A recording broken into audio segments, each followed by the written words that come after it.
Charleston White just turned Miami into a legal minefield, and Young Thug's 15-year probation is the primary target. The peace treaty following the YSL trial didn't even last 2 years before the internet's most chaotic informant decided to test the structural integrity of Jeffrey Williams' freedom.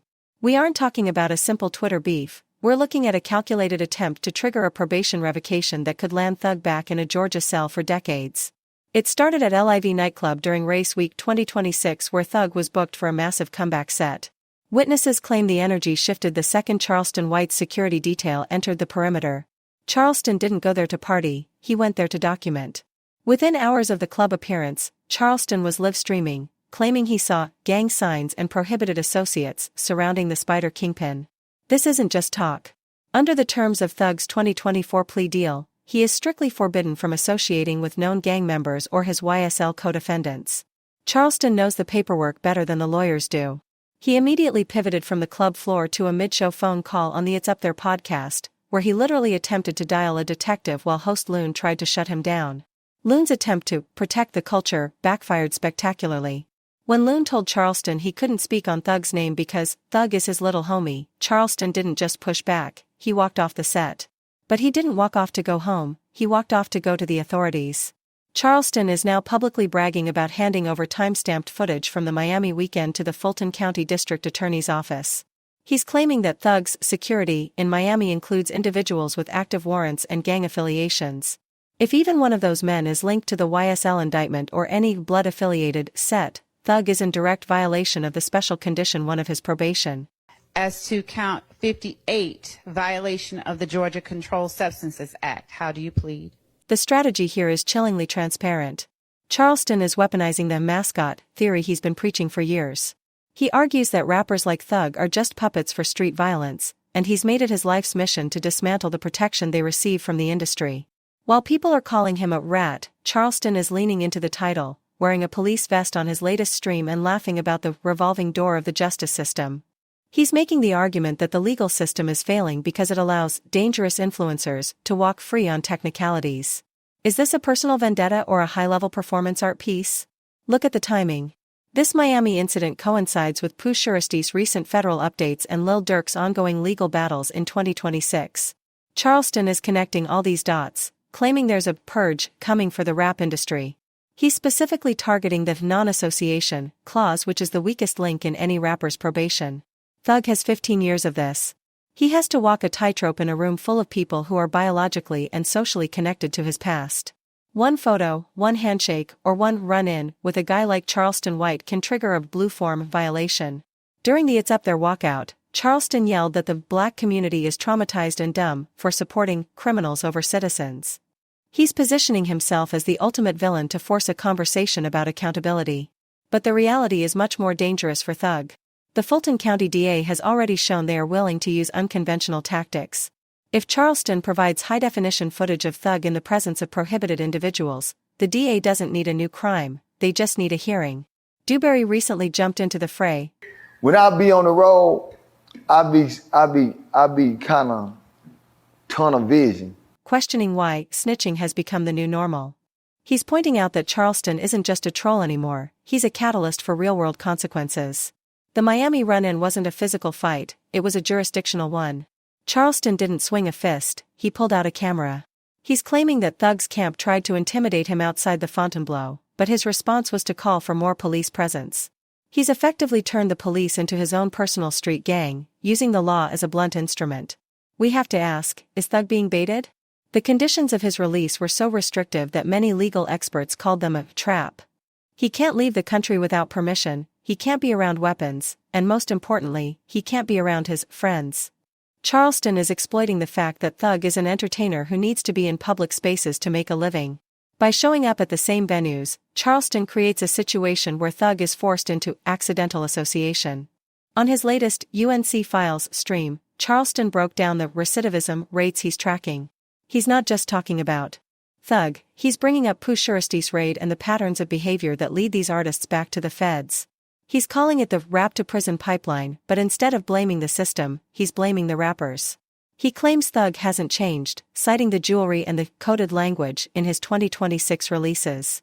Whether the music is actually coded or not doesn't matter, what matters is how a probation officer interprets Charleston's evidence. The Miami video that's circulating shows Charleston standing near a fleet of SUVs, shouting at a group of men who appear to be thugs' entourage. They ain't ready for that, mate. That nigga told gun. Bitch ass nigga. Man, them hoe ass nigga the pro. He's heard screaming, "I've got the detectives on speed dial. Which one of you is on paper?" This is a psychological warfare tactic. He knows that most of the people surrounding these artists have their own legal issues. Yeah.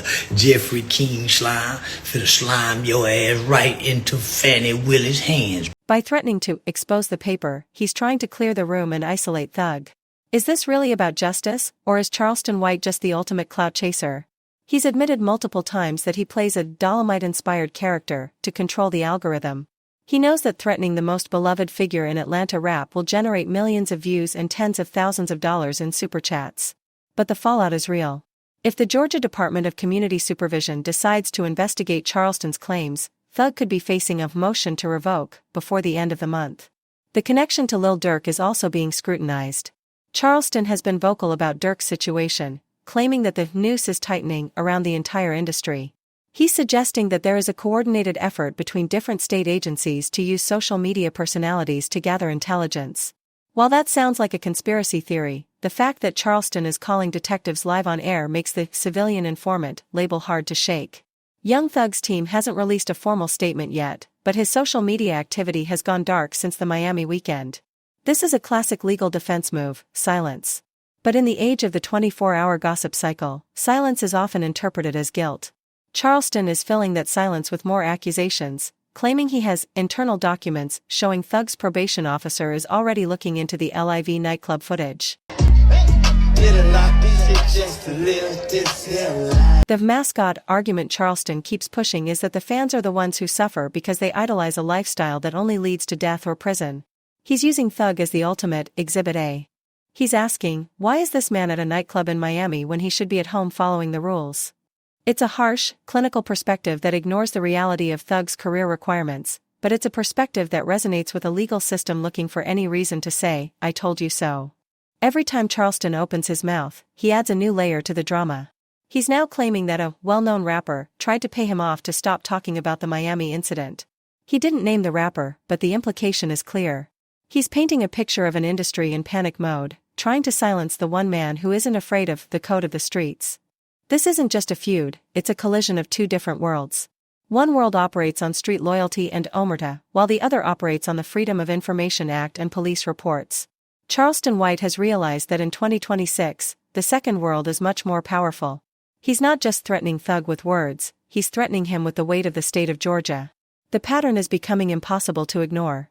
Charleston targets a high-profile artist, waits for a public appearance, documents every person in the vicinity, and then weaponizes that data against their legal standing. He did it with the NBA Youngboy situation, he's doing it with the Pooh Surety updates, and now he's focused entirely on Young Thug. As the Miami dust settles, the question remains, is Jeffrey Williams truly free, or is he just on a very long leash that Charleston White is trying to shorten? The legal experts are split. Some say Charleston's evidence is hearsay and won't hold up in court. Others warn that a probation violation is much easier to prove than a new criminal charge. All it takes is a preponderance of evidence, a much lower bar than beyond a reasonable doubt. Charleston's final word on the matter was a chilling promise: "I'm going to be at every show. I'm going to be at every appearance. I am the shadow on your probation." He's positioning himself as a permanent fixture in Thug's life, a human ankle monitor that talks back. Whether this leads to a courtroom or just more viral clips, the rap world is officially on notice. The rat persona isn't just for show anymore, it's a functioning part of the legal landscape.